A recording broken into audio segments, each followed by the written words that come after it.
guys, and welcome back to this channel. In this video I'll be showing you guys how you can adjust your audio to match like video platforms such as YouTube and TikTok. So you're going to go to the menu section, you're going to then go to settings, and then you are going to go to the edit section, go to target loudness, and you can go either default, YouTube, or TikTok. For instance, I'm uploading this on YouTube, so I'm just going to select YouTube and I am going to select save.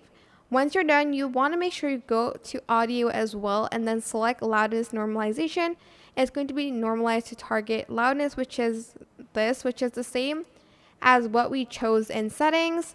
If I went to edit, it's the same. If I went to select TikTok and press save, and I untick that and tick that again, it's going to change. So yeah, that is basically it. I hope this tutorial is helpful for you guys. Don't forget to like, comment, share. Also subscribe to this channel if you haven't done that already. If you have any more questions, just leave it in the comment section down below. I will try my best to answer them all for you guys. And if you found this video helpful, please click the thanks button above the description box down below. Thank you so much for watching. Bye.